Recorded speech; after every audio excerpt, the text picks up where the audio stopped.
So 2B Hero X took the community by storm with episode 1 being such a banger. I mean, they ended the episode with seemingly just such a shocking death after a guy aura farmed so hard towards his own death. And then episode 2 came in and said, "Oh, hey, you thought there were going to be a dead body? Nah, she's here." And then you get this like honestly pretty cute, pretty good love story I was like, "Oh, they're seemingly actually bonding." And they baited me. I thought she actually died at the end there. But it's like she gets her freedom, right? Like Moon gets her freedom. She even leaves behind the gun. So like she ain't teleporting no more. She's starting a new life. And honestly, good for her. This system sucks, but like this is a tragic hero story because it's so artificial, it's so manufactured. And you can just see how so many get left behind because if you're not going to make them the most money, they will turn on you.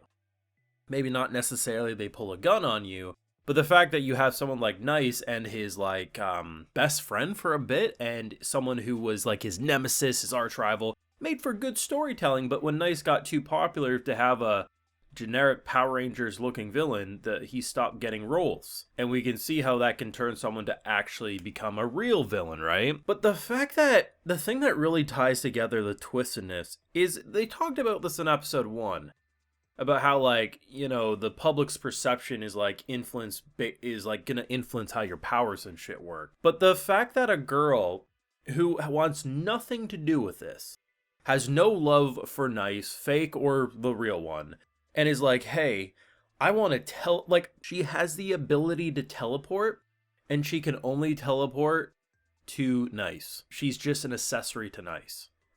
Like, that is tragic as hell.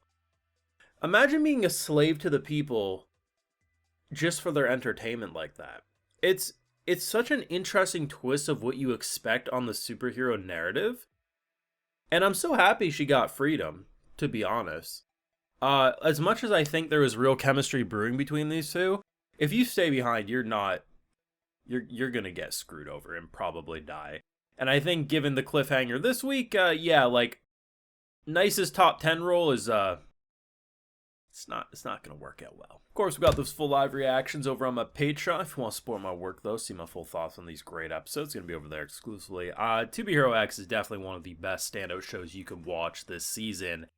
And I'm loving it. I love the production. I love the art directions. And from what people are telling me, maybe different stories that we'll have, like maybe every 4 or 5 episodes, we get a new hero story or something. And maybe we shift the production and everything like that even more. Kind of a cool idea because right now what they're doing is you obviously have your general 3D aesthetic, right? Which I think looks amazing. It's not Arcane level because Arcane was a $300 million production.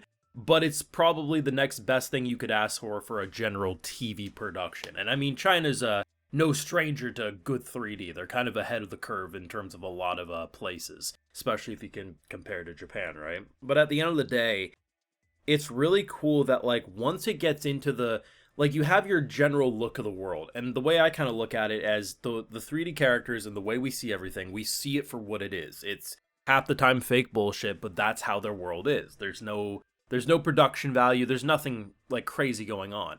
But when they go into that 2D art shift, right? It feels to me like that's like the role. Like that's the role being really done for like the flair, the buzz and the fun because it's more fake at that point. You know, that's kind of how I'm viewing it. And I really enjoy that kind of contrasting shift. But the standout for me was definitely watching both Moon and Nice grow together. I mean, it's brilliant, but it's sick. You trap these two together, no Wi-Fi, no fun. It's just spend time together until you love each other. And honestly, he had charisma. I mean, he's romantic as hell. He's like, "Hey, she's bored as hell. I'm gonna make her a swing." Like panties drop at that. Like it's brilliant. The thing is like he's legitimately always like had the biggest crush on her, and she's never had a crush on OG Nice. But yeah, she legitimately grew one here. Maybe it's not going to be the last time we see her interact, but I suspect it is. Because at the end of the day, she wants nothing to do with this system. And I think the fact that your powers are tied by the perception of what the public thinks of your character is insane. I mean, it's really nice that he's like, hey, in her dying moments, let her be able to teleport wherever she wants. So they redirected her powers, thankfully. But like, that's just mess. That's incredible. Like being a slave to the people, it's dance monkey dance. Like that's really what it feels like. And like I said last week, it's almost like a mixture of like a boys style system meets My Hero Academia, like people doing it for the rankings, for the money, for the fame, but like it's so also toxic and fake and artificial and just for entertainment. But yeah, innocent people can die in the process. That's really what it feels like to me, and they're doing such a good job at really capturing such a unique superhero kind of style story. And I'm going to expect there's going to be very few happy endings along this journey if this is a good indication of what's to come. I mean, you showed me her dead body last week, and then when you see her like dead here, I'm like, okay, like yeah, I actually believe that, because initially it's like, oh, this is all staged, right? Like here's his nemesis, and he was legitimately pissed, like, where is he? Like, I know the real one. As soon as his punch hit, he knew that wasn't his punch. And I was like, okay, then she's probably ain't gonna make it. I was very happy that she did. Like, it's just, I don't know. I think what really ties it is the whole fact that, like, I've seen a lot of shows where characters feel like the accessory. They feel like the sidekick. They don't have their own spotlight. And that works. It does. But I thought we were just going to go for another one of those. But the fact that her ability literally only lets her teleport to him because of that's how the public sees her, that just tied it together to elevate it into a completely new ballgame. Fantastic episode. Somehow even better than the first episode. Maybe because, we're now more established in this world. But with how good episode 1 was, I thought that's what I want the bar to be. Like, just, if you can match this more often than not, we're going to be in for a good time.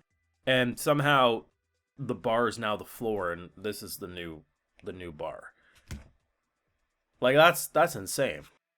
To Be Hero X, fantastic. I'm liking the characters, I'm liking the villains, I'm adoring the world, and I really appreciate how different of a twist and feeling this is to what you would expect reading a synopsis or watching some trailers of a show to be like this, right?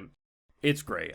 Even better than the first. If last week was a 10 out of 10, this is a 10 out of 10 that you want to rewatch, because I don't really rewatch many episodes, but might just rewatch this one.